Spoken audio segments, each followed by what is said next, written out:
ಹನುಮಂತನ ಪಾತ್ರ ಬಹುದೊಡ್ಡ ಪಾತ್ರ. ರಾಮಾಯಣದಲ್ಲಿ ನಮ್ಮ ಗುಂಡಪ್ಪನವ್ರು ಹೇಳೋರು, ರಾಮ, ಸೀತೆ, ಲಕ್ಷ್ಮಣ ಈ ಮೂರರ ನಂತರ ಉಳಿದ ಪಾತ್ರಗಳು ಹೆಚ್ಚು ಕಡಿಮೆ ಇಲ್ಲದೆ ಹೋದರೂ ಕೂಡ ರಾಮಾಯಣ ಆಗಬಹುದಾಗಿತ್ತು. ಆದರೆ ಹನುಮಂತ ಇಲ್ಲದೆ ರಾಮಾಯಣ ಆಗೋಕ್ಕೆ ಸಾಧ್ಯವೇ ಇಲ್ಲ ಅಂತ, ಅಷ್ಟು ಪ್ರಮುಖ ಪಾತ್ರ ಅದು.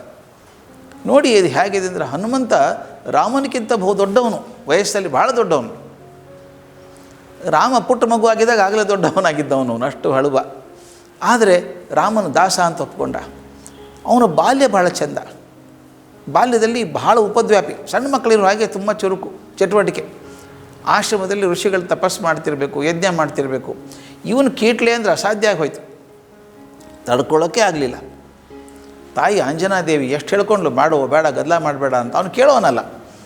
ಹುಟ್ಟಿದ ತಕ್ಷಣ ಸೂರ್ಯನ ಹಿಡ್ಕೊಳ್ಳೋಕೆ ಹೋದಂಥ ಮನುಷ್ಯ, ಅಸಾಧ್ಯ ಶಕ್ತಿ ಅದು. ಅಂಥ ಮನುಷ್ಯನೇ ಕೊಡೋಕ್ಕಾಗತ್ತಾ? ಕೊನೆಗೆ ಋಷಿಗಳಿಗೆ ತಡ್ಕೊಳ್ಳೋಕ್ಕಾಗದೆ ಶಾಪ ಕೊಟ್ಬಿಟ್ರು. ನಿನ್ನ ಶಕ್ತಿ ನಿನಗೆ ಅರ್ಥ ಆಗದೆ ಹೋಗಲಿ ಅಂತ ಶಾಪ ಕೊಟ್ಟರು.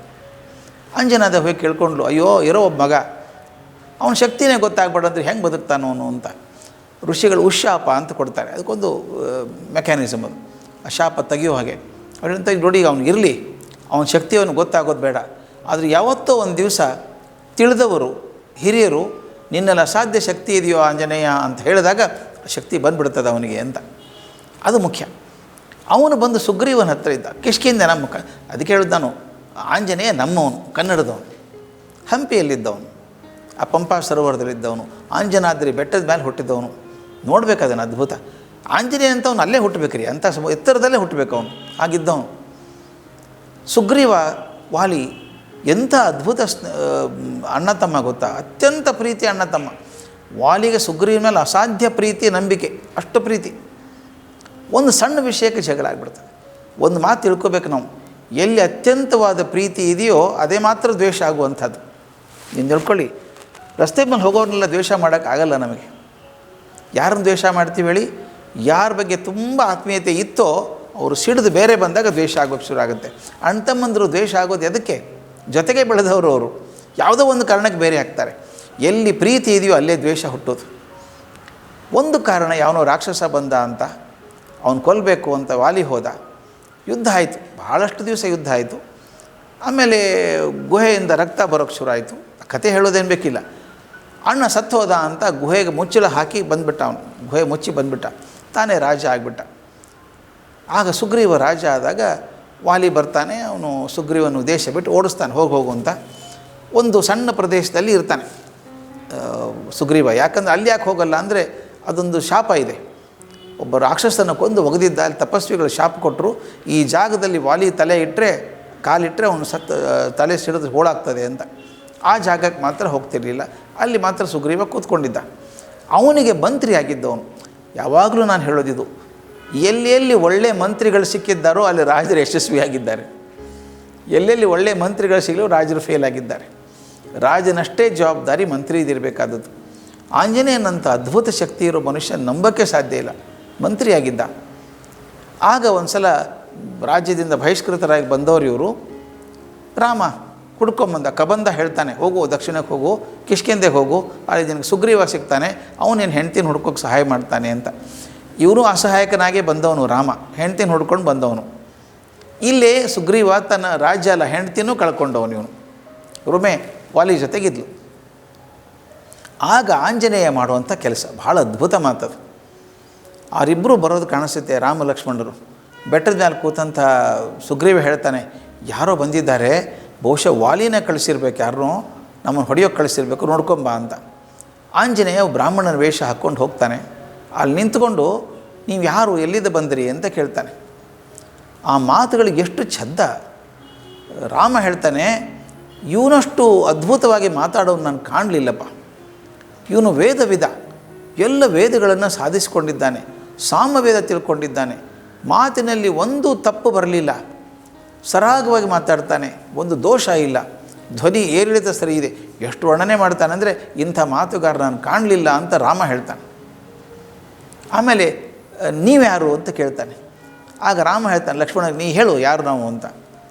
ಲಕ್ಷ್ಮಣ ವರ್ಣನೆ ಮಾಡ್ತಾನೆ, ನಾನು ದಶರಥ ಮಕ್ಕಳು, ಇವನು ರಾಮ, ನಾನು ಲಕ್ಷ್ಮಣ ಅಂತ.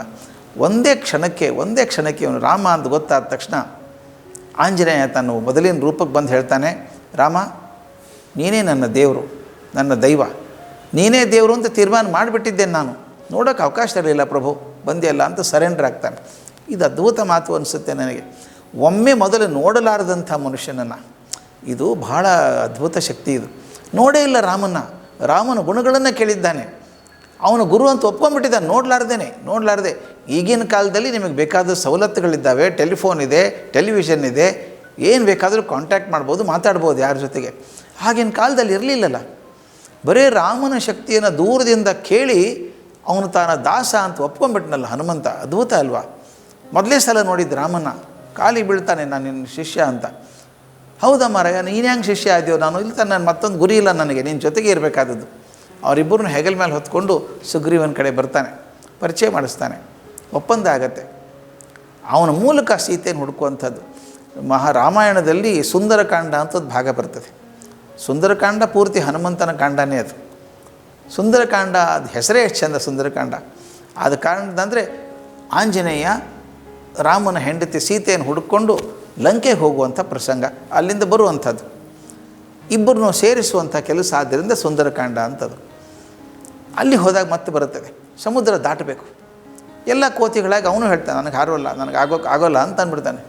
ಎಲ್ಲರೂ ಹೇಳ್ತಾರೆ ಹಾರೋಕ್ಕಾಗಲ್ಲ ಅಂತ, ಇವನು ಅಂತ ನನಗೂ ಹಾರೋಕ್ಕಾಗಲ್ಲ ಅಂತಾನೆ. ಆವಾಗ ಅಲ್ಲಿ ಜಾಂಬು ಅಂತ ಕೂತವನು ಹೇಳ್ತಾನೆ, ಆಂಜನೇಯ ನಿನಗೆ ಗೊತ್ತಿಲ್ಲ ನಿನ್ನ ಶಕ್ತಿ ಅಂಥದ್ದು ಅಂತೇಳಿ. ಇದು ಭಾಳ ಮುಖ್ಯದ ಮಾತು ಹೇಳಬೇಕು ನಾನು. ಶಕ್ತಿ ನಿನಗೆ ಗೊತ್ತಿಲ್ಲ, ನಿನ್ನ ಅಸಾಧ್ಯ ಶಕ್ತಿ ಇದು ಋಷಿಗಳ ಶಾಪ ಆಯಿತು, ಅದು ಹೋಯ್ತು, ಈಗ ಹಾರು ಅಂತಾನೆ. ಒಂದೇ ಸಲ ಆಕಾಶದ ಹತ್ರ ಬೆಳ್ಕೊಂಬಿಟ್ಟು ಒಂದೇ ನೆಗೆತಕ್ಕೆ ಹಾರಿ ಹೋಗ್ತಾನೆ. ಇಲ್ಲಿ ಒಂದು ವಿಷಯ ನಾನು ಹೇಳಬೇಕಾದ್ದು, ತರುಣರಿಗೆ ಭಾಳ ಮುಖ್ಯವಾದದ್ದು. ಏನೋ ಒಂದು ಕಲ್ಪನೆ ಮಾಡಿಕೊಂಡಾಗ, ಒಂದು ಪ್ರಯತ್ನ ಮಾಡೋಕ್ಕೆ ಹೋಗ್ತೀನಿ, ಆಗದೆ ಹೋದಾಗ ತುಂಬ ನಿರಾಸೆ ಮಾಡ್ಕೊಂಡ್ಬಿಡ್ತೀವಿ ಹುಡುಗರೆಲ್ಲ. ಈಗ ಅಯ್ಯೋ ಆಗಲ್ಲ ಬಿಡಿ ಸರ್, ನಮ್ಮ ಕಡೆಯಿಂದ ಆಗಲ್ಲ ಬಿಡಿ ಸರ್, ನಿರಾಸೆ ಆಗ್ತಾರೆ, ಡಿಸಪಾಯಿಂಟ್ ಆಗ್ತಾರೆ, ಫ್ರಸ್ಟ್ರೇಷನ್ ಆಗ್ತದೆ. ಆಂಜನೇಯ ಒಂದು ಮಾದರಿ ಆಗ್ತಾನೆ ನಿಮಗೆ. ಅವನು ಲಂಕೆಗೆ ಹೋದಾಗ 1 ಇಂಚು ಬಿಡದೆ ಲಂಕೆ ಹುಡುಕ್ತಾನೆ ಎಲ್ಲ ಕಡೆನೂ, ಸೀತೆ ಕಾಣಿಸೋಲ್ಲ. ನಿರಾಶೆ ಆಗಿಬಿಡ್ತದೆ ಅವನಿಗೆ. ವಿಚಾರ ಮಾಡ್ತಾನೆ, ನಾನು ವಾಪಸ್ ಹೋಗಿ ಏನು ಮಾಡಲಿ? ರಾಮನಿಗೆ ಹೇಳಿ ಸೀತೆ ಸಿಗಲಿಲ್ಲ ಅಂದರೆ ಏನಂತ ಹೇಳೋದು? ಹಾಗೆ ರಾವಣ ಹಾದಿಯಲ್ಲೇ ಕೊಂದುಬಿಟ್ನೋ ಏನೋ, ಆಕೆನ ಸಮುದ್ರದಲ್ಲಿ ಹಾಕಿ ಹೋಗ್ಬಿಟ್ನೋ ಏನೋ, ಸೀತೆ ಬದುಕಿಲ್ಲ ಹಾಗಾದರೆ ಅಂತ ಹೇಳಿದ ರಾಮಗೇನಾಗುತ್ತೆ? ರಾಮ ಪ್ರಾಣ ಕಳ್ಕೊತಾನೆ. ರಾಮ ಸತ್ತು ಹೋದರೆ ಲಕ್ಷ್ಮಣ ಬದುಕಲ್ಲ, ಅಲ್ಲಿ ಭರತ ಶತ್ರುಘ್ನ ಬದುಕ್ತಾರೆ, ಅವರು ಇಲ್ಲ, ತಾಯಂದ್ರೆ ಬದುಕಲ್ಲ, ಇಡೀ ರಘುವಂಶ ಹಾಳಾಗಿ ಹೋಗುತ್ತಲ್ಲಪ್ಪ, ನಾನು ಏನು ಮಾಡಲಿ? ನಾನು ಆತ್ಮಹತ್ಯೆ ಮಾಡ್ಕೊಂಬಿಡಲ ಅಂತಾನೆ. ಇದು ನೋಡಿ ಎಷ್ಟು ಚೆನ್ನಾಗಿದೆ. ಮರುಕ್ಷಣ ಅಂತಾನೆ ಆಂಜನೇಯ, ಅನಿರ್ವೇದ ಅಂತ. ಅಂದರೆ ನಾನು ನಿರಾಶೆ ತಗೋಬಾರ್ದು, ಹುಡುಕ್ಬೇಕಿನ್ನು. ನಿರಾಶೆ ಎಷ್ಟು ಚಂದ ಮಾತು. ನಿರಾಶೆ ಸಾಧಕನಿಗೆ ಒಪ್ಪತಕ್ಕ ಮಾತಲ್ಲ. ಸಾಧಕನಾದರೂ ನಿರಾಶೆ ಪಡಬಾರ್ದು. ತೊಂದರೆ ಆಗ್ಬೋದು, ಕಷ್ಟ ಆಗ್ಬೋದು, ಕೆಲಸ ಆಗಲಿಕ್ಕಿಲ್ಲ, ನಿರಾಶೆ ಮಾಡ್ಕೋಬಾರ್ದು. ಹಾಗೆ ಹೇಳಿದವನು ಏನು ಮಾಡ್ತಾನೆ, ಇನ್ನೊಂದು ಜಾಗ ರಾವಣನ ಅರಮನೆಗೆ ಹೋಗ್ತಾನೆ. ಒಳಗಡೆ ಹೋಗಿ ಎಷ್ಟೋ ಜನ ಸ್ತ್ರೀಯರಿರ್ತಾರೆ ನೋಡ್ತಾನೆ. ಅಲ್ಲಿ ಮಂಡೋದರಿ ಮಲ್ಕೊಂಡಿರ್ತಾಳೆ, ಈಗಿನೇ ಇರಬೇಕು ಅಂತಾನೆ.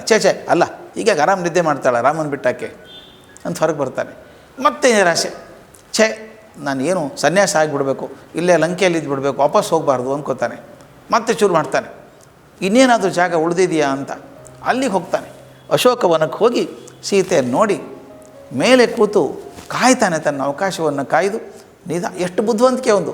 ನಿಧಾನಕ್ಕೆ ರಾಮನನ್ನು ವರ್ಣನೆ ಮಾಡಿ ಕೆಳಗೆ ಬಂದು ಸೀತೆ ಹತ್ತಿರ ಮಾತಾಡಿ ಆಕೆಗೆ ತನ್ನ ರಾಮನಿಂದ ತಂದಂಥ ಉಂಗುರವನ್ನು ಕೊಟ್ಟು ಆಕೆ ಕೊಟ್ಟಂಥ ಚೂಡಾಮಣಿನ ತೊಗೊಂಡು ವಾಪಸ್ ಬರ್ತಾನೆ. ದಯವಿಟ್ಟು ಗಮನಿಸಿ, ಯಾಕೆ ಆಂಜನೇಯ ದೊಡ್ಡವನಾಗ್ತಾನೆ ನಮಗೆ ಅಂತಂದರೆ, ಆತನ ಬುದ್ಧಿವಂತಿಕೆ ಒಂದು, ಸಮಯ ಪ್ರಜ್ಞೆ.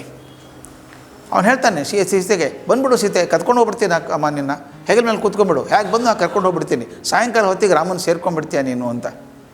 ಆಮೇಲೆ ಹೇಳ್ತಾನೆ, ಹಂಗಲ್ಲ ಅದು ನನ್ನ ರಾಮ. ಸೀತೆ ಹೇಳ್ತಾಳೆ, ರಾಮ ಹೀಗೆ ಯಾರ್ದೋ ಬೆನ್ನ ಮೇಲೆ ಕೂಡಿಸ್ಕೊಂಡು ಹೋಗೋದನ್ನ ಇಷ್ಟಪಡಲ್ಲ, ಅವನು ಬಂದು ರಾವಣನ್ನು ಕೊಂದು ನಾನು ಬಿಡಿಸ್ಕೊಂಡು ಹೋಗಲಿ ಅಂತ. ಆದ್ದರಿಂದ ಆಂಜನೇಯನ ಪಾತ್ರ ಎಷ್ಟು ದೊಡ್ಡದು ಅಂತ ಒಂದೇ ಒಂದು ಸಮರಿ ಹೇಳಬೇಕು. ಯುದ್ಧ ಮುಗಿದ ಮೇಲೆ ಅಯೋಧ್ಯೆಗೆ ಬರ್ತಾರೆ. ಇದು ಬಹುದೊಡ್ಡ ಮಾತು ಆಂಜನೇಯನ ಬಗ್ಗೆ ಹೇಳಬೇಕಾದದ್ದು. ಅಯೋಧ್ಯೆಗೆ ಬಂದಾಗ ಸೀತೆ ತನ್ನ ಕಡೆ ಇರುವಂಥ ರತ್ನಾಭರಣಗಳನ್ನು ಯುದ್ಧದಲ್ಲಿ ಯಾರ್ಯಾರು ಸಹಾಯ ಮಾಡಿದ್ರು ಎಲ್ಲರೂ ಕೊಡ್ತಾಳೆ. ಆಗ ರಾಮ ಎದ್ದು ತಾನು ಹಾಕ್ಕೊಂಡಂಥ ಅತ್ಯಂತ ವಿಶೇಷವಾದ ಮಣಿಹಾರವನ್ನು ಸೀತೆಗೆ ಹಾಕ್ತಾನೆ. ಸೀತೆ ತನ್ನ ಕಾಣಿಕೆ ಅದು ಸೀತೆಗೆ. ಸೀತೆ ಎಲ್ರಿಗೂ ಹಂಚಿಬಿಡ್ತಾಳೆ ಬೇರೆ ಬೇರೆ. ಕೊನೆಗೆ ಆಂಜನೇಯನ ನೋಡ್ತಾಳೆ, ಏನು ಕೊಡಲಿ ಆಂಜನೇಯನಿಗೆ ಅಂತ ಕೇಳ್ತಾಳೆ.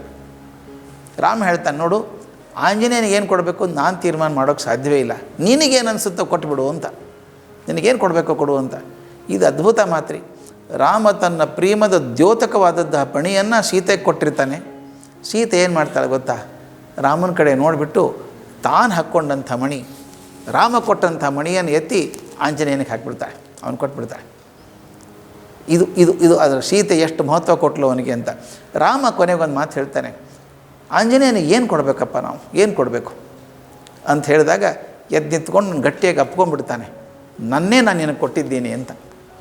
ಇದಕ್ಕಿಂತ ದೊಡ್ಡ ಕಾಣಿಕೆ ಯಾವ ಸೇವಕನಿಗೂ ಸಿಕ್ಕಿಲ್ಲ. ನಮ್ಮ ಗುಂಡಪ್ಪನವರಿಗೆ ಹನುಮಂತನ ಮೇಲೆ ಬಹಳ ಪ್ರೀತಿ. ಘನತತ್ವ ಒಂದಕ್ಕೆ ದಿನರಾತ್ರಿ ಮನಸೋತು, ನೆನೆಯದು ಇನ್ನೊಂದನು ಎಲ್ಲವನ್ನು ನೀಡುತ್ತಾ ಅದರ ಅನುಸಂಧಿಯಲ್ಲಿ ಜೀವ ಭಾರವನ್ನು ಮರೆಯುವುದು ಹನುಮಂತನ ಉಪದೇಶ ಮಂಕುತಿಮ್ಮ ಅಂತ ಅವ್ರು ಮಾತು ಹೇಳೋರು. ರಾಮ ತನ್ನ ದೈವ, ತನ್ನ ಗುರು, ತನ್ನ ದೇವರು ಅಂತೆಲ್ಲ ಒಪ್ಕೊಂಡ್ಬಿಟ್ಟಿದ್ದಾನೆ. ಆದರೆ ಎಷ್ಟು ಸಿನ್ಸಿಯರಾಗಿ ಕೆಲಸ ಮಾಡಿದ, ಎಷ್ಟು ಪ್ರಾಮಾಣಿಕವಾಗಿ ಆಂಜನೇಯ ಕೆಲಸ ಮಾಡಿದ ರಾಮನಿಗೆ ಅಂತಂದರೆ, ರಾಮ ದಾಸ ಅಂತ ಒಪ್ಕೊಂಡಿದ್ದಾನೆ. ಆದರೆ ದೊಡ್ಡವನಾದ ಹನುಮಪ್ಪ ಅಂತ ನಮ್ಮ ಗುಂಡಪ್ಪನವ್ರು ಹೇಳಬೇಕು. ಭಾರತದ ಪ್ರತಿಯೊಂದು ಹಳ್ಳಿಯಲ್ಲಿ ಹನುಮಂತನ ದೇವಸ್ಥಾನ ಇದ್ದಾವೆ, ರಾಮನ ದೇವಸ್ಥಾನ ಇಲ್ಲ. ರಾಮನ ದೇವಸ್ಥಾನದಲ್ಲಿ ಹನುಮಂತ ಇದ್ದೇ ಇರಬೇಕು, ಬೇರೆ ಹಾದಿ ಇಲ್ಲ. ಅದು ರಾಮ, ಲಕ್ಷ್ಮಣ, ಸೀತೆ, ಆಂಜನೇಯ, ಅದು ರಾಮನ ಪರಿವಾರ. ಅದು ರಾಮನ ದೇವಸ್ಥಾನದಲ್ಲಿ ಆಂಜನೇಯ ಇದ್ದೇ ಇದ್ದಾನೆ, ಆದರೆ ಆಂಜನೇಯನ ದೇವಸ್ಥಾನದಲ್ಲಿ ರಾಮ ಇಲ್ಲ.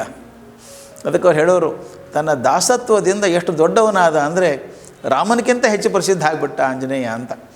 ದಾಸತ್ವಕ್ಕೆ, ತಾನು ತೆತ್ತುಕೊಂಡಂಥ ತತ್ವಕ್ಕೆ ಒಪ್ಪಿಸಿಕೊಳ್ಳುವಂಥ ಕೆಲಸ ಆಂಜನೇಯನ ಹಾಗೆ ಆದದ್ದು ಪ್ರಪಂಚದಲ್ಲಿ ಯಾರ್ದೂ ಆಗಲಿಲ್ಲ. ಅದಕ್ಕೆ ಮನೋಜವಂ ಮಹಾರುತ ತುಲ್ಯ ವೇಗಂ ಅಂತ ಹೇಳ್ತಾರೆ. ಗಾಳಿಗಿಂತ ವೇಗವಾಗನು. ಮನೋಜವಂ ಮಹಾರುತ ತುಲ್ಯ ವೇಗಂ ಜಿತೇಂದ್ರಿಯಂ ಬುದ್ಧಿಮತಾಂ ವರಿಷ್ಠಂ ವಾತಾತ್ಮಜಂ ವಾನರ ಯೂತ ಮುಖ್ಯಂ ಶ್ರೀರಾಮದೂತಂ ಮನಸಾ ಸ್ಮರಾಮಿ ಅಂತ. ಎಲ್ಲವನ್ನೂ ಮಾಡುವಂಥವು, ಜ್ಞಾನ, ತಿಳುವಳಿಕೆ, ಸಮಯ ಪ್ರಜ್ಞೆ, ಅದೆಲ್ಲಕ್ಕಿಂತ ಹೆಚ್ಚಾಗಿ ವಿನಯ, ದಾಸ್ಯ, ಇದನ್ನು ತೋರಿಸಿದಂಥ ಆಂಜನೇಯ ನಮ್ಮೆಲ್ಲರಿಗೂ ಒಂದು ದೊಡ್ಡ ಆದರ್ಶ ಅಂತ ಅಂದ್ಕೋಬೇಕು.